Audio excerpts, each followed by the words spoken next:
Is your debt causing you sleepless nights? Knock your debt out with Debt KO. And your debt won't be the only thing keeping you up at night. Debt KO, free impartial advice on all your debt.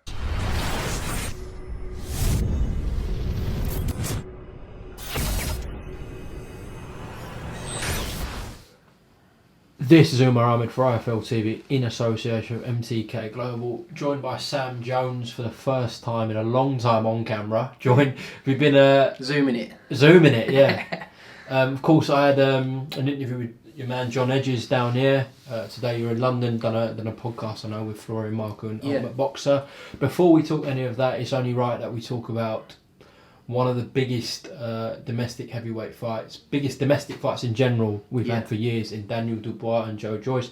A lot of us thought we wouldn't get it because of the gate situation, but Frank Warren, Daniel, yourself, Joe and everyone involved have put this on behind closed doors, and it's not on pay-per-view, which is brilliant for the fans, Sam. Yeah, it was a good decision by Frank. It was a great idea from Frank, but we still had to make it work, I think, from both sides. Team Dubois and ourselves, we've all had to take a haircut. It's because I think there's a lot of self-belief there. Joe believes he's going to win the fight, and winning the fight will put him in such an amazing position going into next year. And it was important we got the fight on because it's a dark time at the moment, isn't it? It's a genuinely dark time at the moment, and we all made a decision together that look, we don't want to lose this fight. We don't want to go into next year and Dubois goes another way and we go another way. We want to give this fight to the fans because if I get stopped for any reason, it's always about, unless it's an Albanian speaking about Florian, unless it's an Albanian coming up to me speaking about Florian Marco, it's always about the Joyce Dubois fight. Everyone's got their opinions. Dubois is a big favourite, but regardless, people are speaking positively about the fight, and we've delivered S-Jam Boxing, ourselves, S-Jam Boxing, Frank Warren and Team Dubois. We've delivered a huge fight for the fans in dark times. Why does Joe Joyce win? Why does Joe Joyce win? I think experience. Joe's always fancied the fight.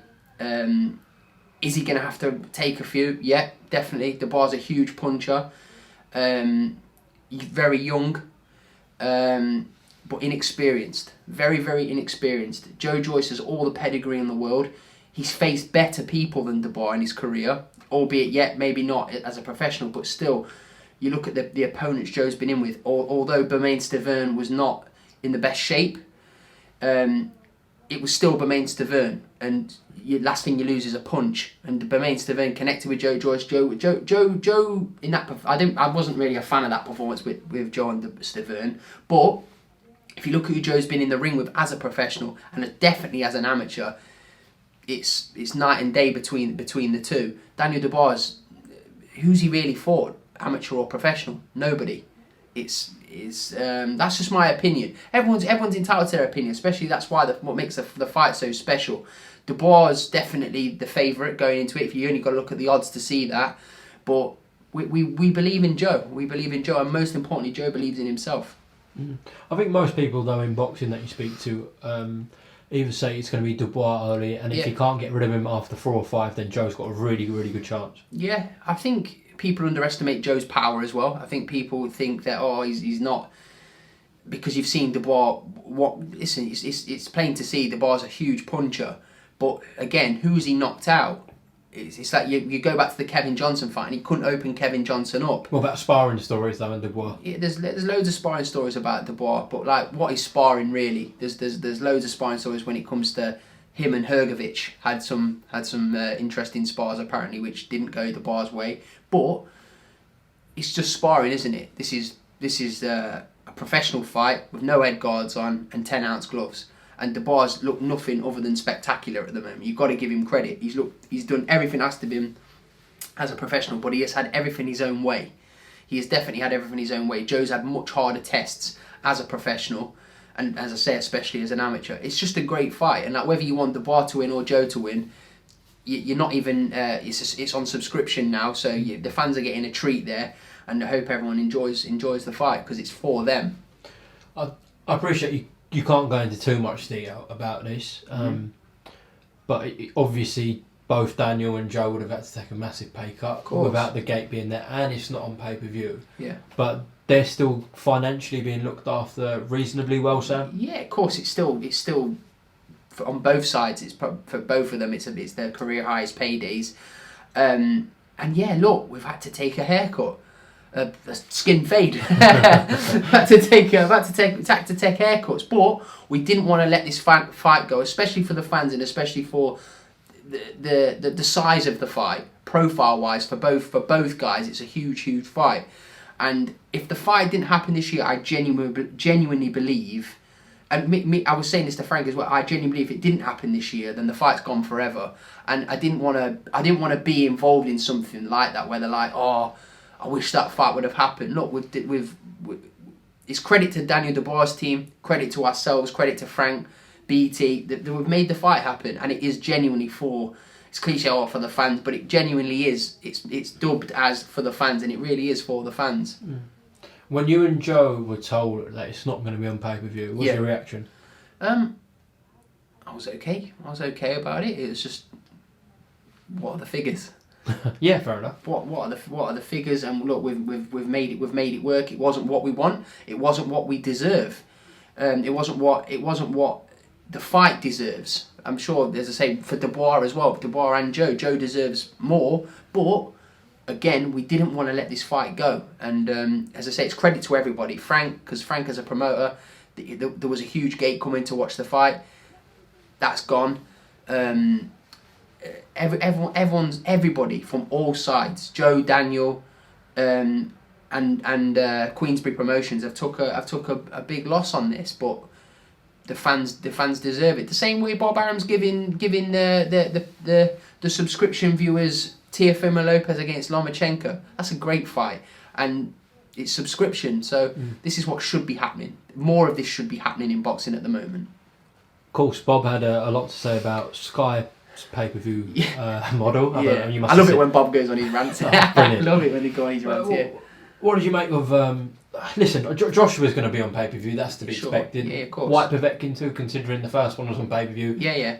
I think Usyk Chizora's come under a lot of flack for being on pay-per-view. Eddie's right in what he says. It's like Usyk commands X amount of money. He's a unified cruiserweight champion of the world. But if you walk around the street in England and ask who Alexander Usyk is, people are gonna not know who he is. But the fact is, to make that fight work, Eddie obviously clearly needed to put it on pay-per-view. But if you're asking me as a fan, should it be on pay-per-view? No, definitely not. It's not a pay-per-view fight. Chisora, as great a value as he is, he's lost 9 times, and he's fighting a guy coming up from cruiserweight in a fight, and it's not, for me. It's not. I think Dillian White against Alexander Povetkin. Take my money. I'm happy to pay for that all day long. That's got fireworks written on it. You only got to look at the first fight, how dramatic it was. Like, that's a pay-per-view fight. Joshua, he's the biggest star in Bar Canelo. He's the biggest star in world boxing. It's pay-per-view. Same as when Tyson Fury, I'm sure when he announces his fight, it's pay-per-view. These guys are huge megastars, but Usyk, Chisora, not for me. That's just my honest opinion. But am I going to pay for it at the fight? Hell yeah, because I'm a boxing fan. Let's talk about John Hedges, who I spoke to today. Of course, he had it's fair to say, a difficult debut. Very difficult. Being honest, majority of the fans had Jan Arden winning. Yeah. How did you see it? You saw I put a tweet on. I can't even remember what I said, but when I was initially watching it, I honestly thought that the guy landed better shots, but I didn't believe he could win the fight by landing 4 backhands. Clean backhands, but I didn't believe it. When I was watching it, when I watched it back, if I'm honest, I scored it a draw, as did many other people. Dominic Ingold, he had it as a draw, because John was... My issue with John was not... It wasn't even the fact that it was close. It was very close. It wasn't a robbery, but it was close. It was the fact that I didn't like John's performance, full stop. Because I'd been seeing John spar, and John was doing so much better. He was doing a lot of rounds with Denzel Bentley, who's a top quality fighter. John's performance was amateurish. He looked like a young kid in there, and he performed like a young kid. But John's if you look at what he's won as an amateur, you don't just turn rubbish after one poor performance. I don't want people to judge him on that. If you want to blame anyone, as I said before, blame me, because I should have took more. Listen, it was a last minute replacement. Southpaw. It was last minute replacement. Southpaw. He had no southpaw spine, and that guy was coming to win. You saw him; he was in good shape. I won't go into things, but if you look at people's debuts in the past, like people with like inexperience, but like Conor Benn, his debut opponent, and his path's been easier. But what I didn't want to do is, because it was so late in the day, I didn't want to turn down that opponent and then John not be on the card because he's trained so hard. But in reality, I probably should. I probably should have said no fight. We take it like it's one of those things, and we fight on a different card. And yeah, so if anyone's to blame for that, blame me. I'm not blaming Matchroom. They give him a great platform. Eddie's going to back him, and Eddie's going to get him out again. But there's corrections there to be made on his performance, and we're dealing with that swiftly. I mentioned that tweet to him today, and he didn't want to pass the buck on to you. He said cool. He was in the ring, etc. Yeah. But I understand what you're saying, as you're still learning on the job as a manager. Of course, yeah, you've got to be prepared to sometimes take your hands up, put your hands up, and say, look, I should have. I not underestimated.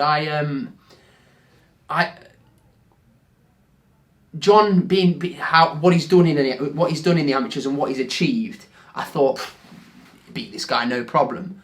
But in reality, John should be beating guys like that no problem, and we will run it back, and we will give Jan Arden the opportunity to right what I'm sure he thinks is a wrong. Like, because people are entitled to their opinions. But I think people.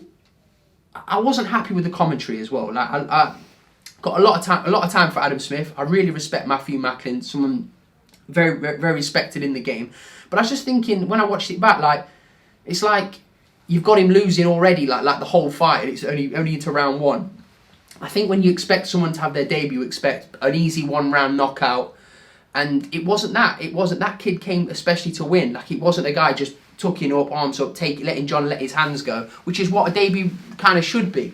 But I think John will learn more from that than he will in his next 10 fights. So I'm happy it's happened. We'll take that one. We got a W, yeah, albeit lucky, but he's gonna. Hopefully, people will see the real John Hedges in the next few fights. And he'll have double the viewers in the second fight. Yeah, absolutely. People is going to be people. I've never seen so many people call an 18-year-old kid out. Like, there's so many journeymen just coming out the rock saying, "I get a message in me all day. Let me fight John Hedges."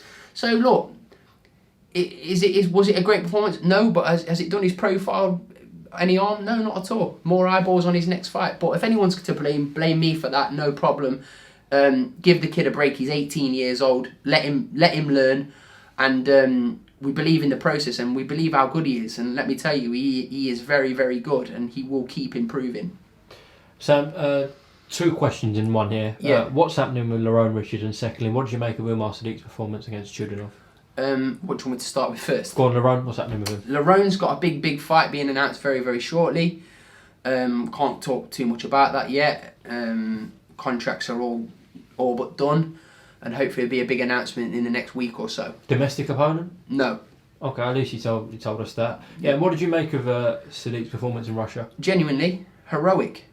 I thought he was absolutely outstanding. That's my honest opinion. I thought the Russian would be. I always knew Umar Sadiq would cause him problems, especially early on, because Umar's very gangly, isn't he? And he's very he's awkward.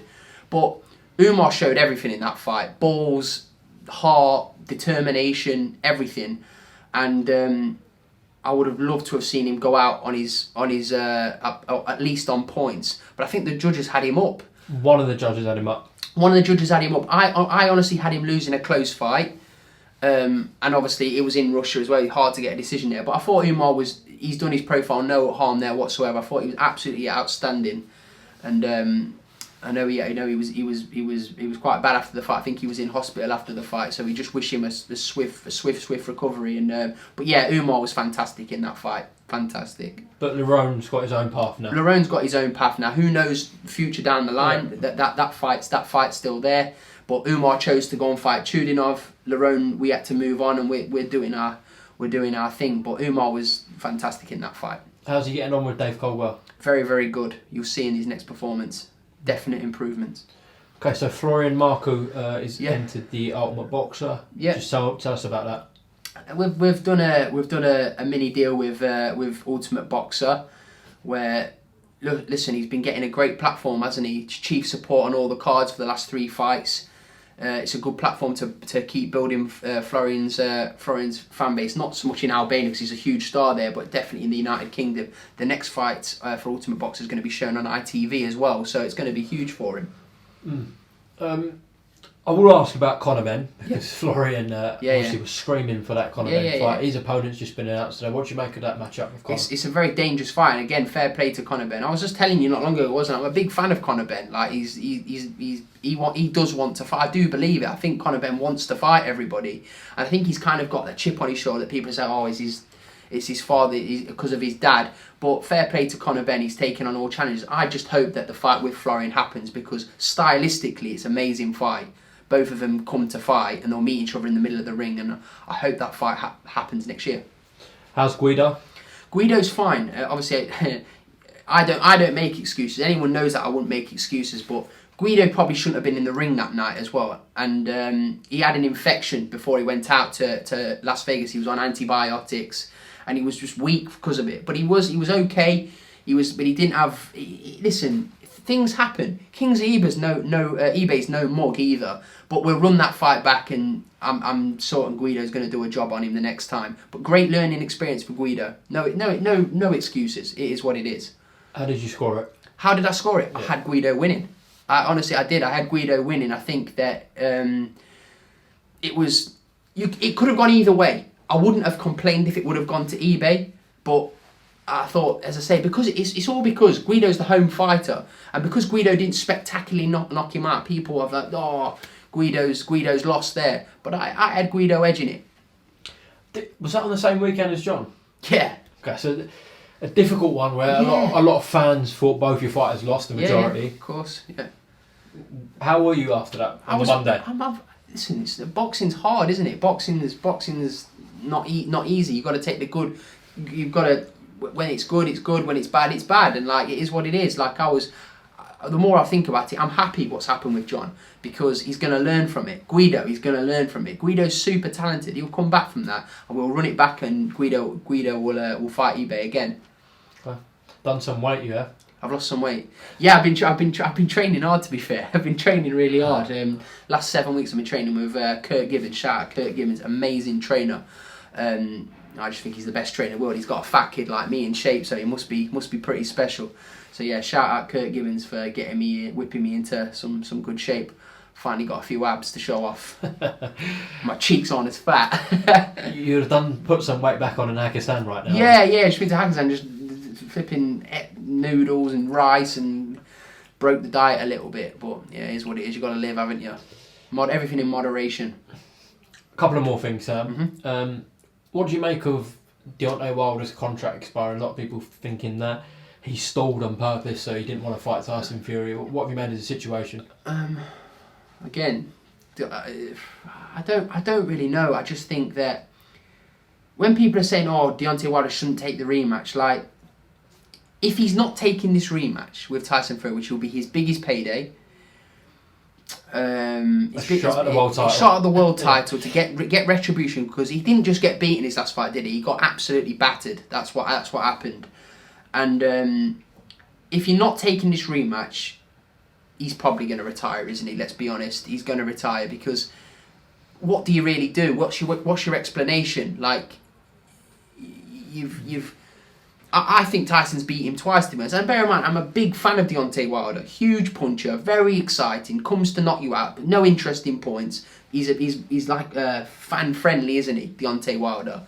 But Tyson went through him, like as I say, a hot knife through butter, didn't he? So does he want to take that again? Has he made enough money? Probably. He's probably made enough money that he doesn't have to think about money ever again. Does he need to put himself or his family through that again? Probably not. So if he's not taking it, I hope he retires because he's had a great career and he just lost to somebody that's an all-time great, in my honest opinion. Okay. The opponents touted for Tyson, Oscar Rivas, Yeah. FA Jagbar, Ajit Caballero. Who would you like to see? Michael Hunter's been suggested by fans. Joe Joyce. No, You're being serious there, though. of course, it's what it is. It's the shot of the world heavyweight title, isn't it? Against the best fighter and the best heavyweight in the world. If you're not in boxing to take that fight, then why are you in boxing? I think Michael Hunter deserves the shot. FA Jagbar, don't be ridiculous. Ajit Caballero, no chance. No, definitely not. No. What's he done to deserve a world heavyweight title? To beat Derek Chisora? It's. I want to see FA Jagbar. Rivas? Oscar Rivas, it's just comes no. You're saying Hunter then, really? I want to see Michael Hunter get. Stylistically, it might not be that great to watch because Michael Hunter's a boxer, but he's very game. And just from what he's done, I think he beat Povetkin very clearly in Saudi Arabia. He smashed Martin Bakole, didn't he, a couple of years ago when that was meant to be an easy win for Martin Bakole. He battered Sergey Kuzmin.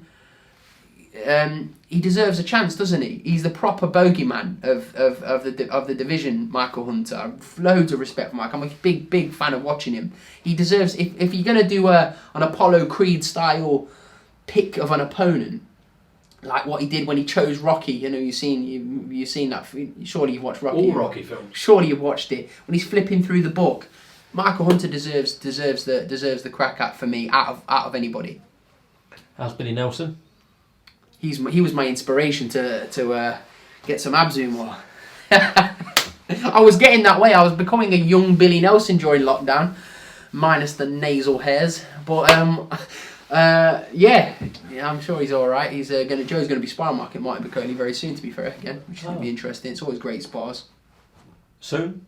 Yeah, very soon. Listen, Martin Bakole's a great fighter. He really is. He's I've seen him up and close, and Martin Bakole's he's a very, very serious guy, serious heavyweight. Do you think he'll beat Kuzmin?